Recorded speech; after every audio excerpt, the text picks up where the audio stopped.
Hi everybody, today is April 11th, 2019, and I hope you're all having a wonderful start to the spring.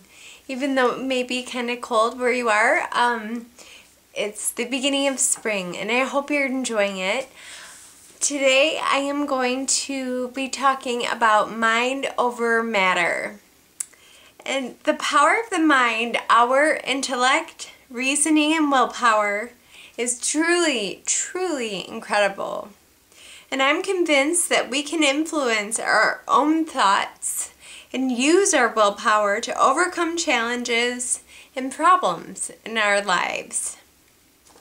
I got this idea because I went to an Oakville meeting a few days ago and I met a lovely woman. Her name is Peggy. She was there with her husband and we sat together at a table and we shared stories about living with MS, and we had a lot in common. But what stood out to me the most was that she was incredibly positive and optimistic. And we shared very, very similar stories, and to us, and I'm sure to many of you as well, living with MS, I mean, yeah, it can be a hindrance sometimes, but it certainly doesn't define who we are. I've talked about this before. It's just a part of us. And I was thinking, okay, well, how do we live that way? What do we have in common? And I realized that it's mind over matter. So I did some research and I found a great article that says that the act of using your own willpower to overcome problems can be done with strength, practice, and maybe a few special techniques.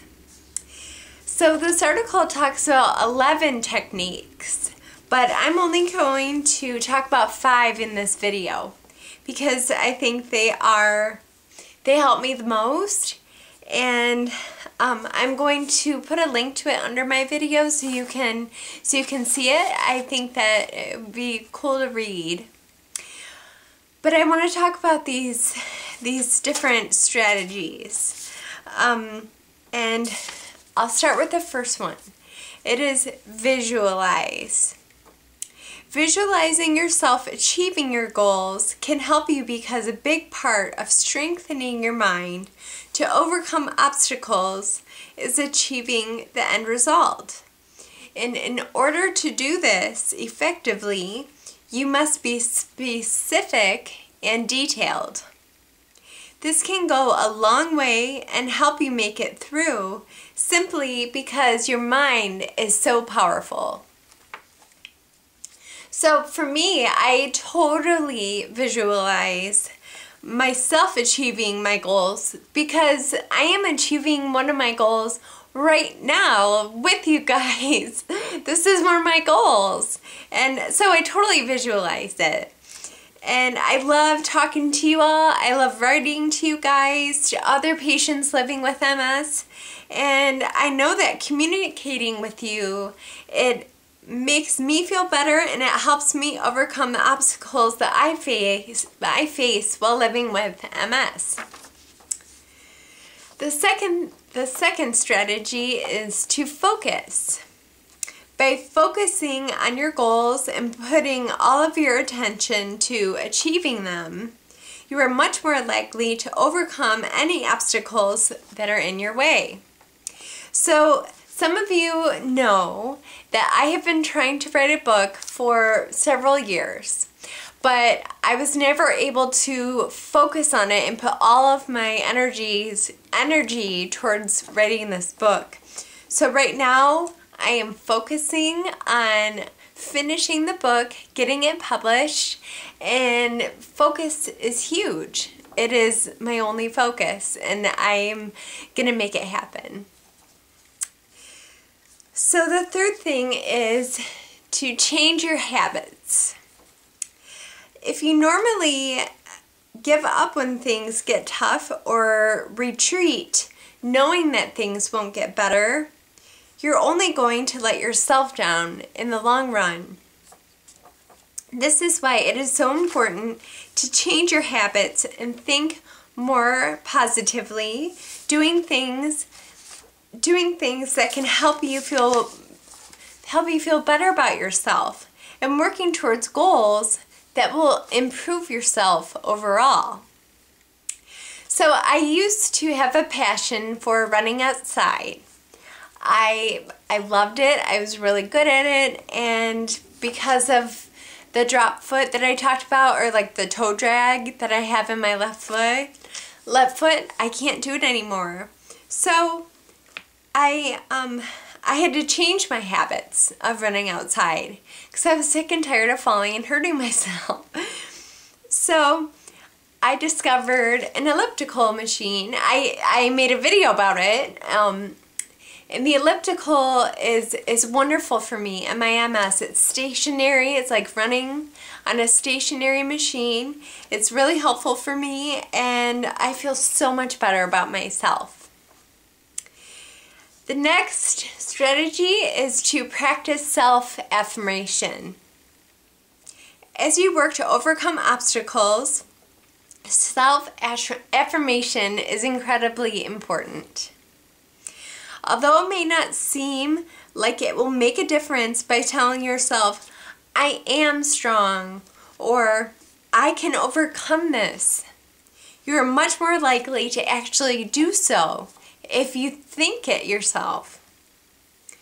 Self-motivation is really an amazing thing. So it's at least worth trying if you want to experience all that your mind can do. It is unbelievable. Now, I don't talk to myself, I'm not like, I can do this and I am strong, but I definitely think it. I constantly think it. It's really important. So ever since my tremors started in 2007, I talked about tremors in my last video. And my vocal cords have been affected, and it's a lot harder for me to sing, and that was really devastating. But I practice self-affirmation, and I have motivated myself, and I have worked really hard at practicing my singing, and I won't let the tremors stop me. I don't let the vibrations of my vocal cords stop me from singing. It's not like it used to be. It's a little bit different, but I can do it.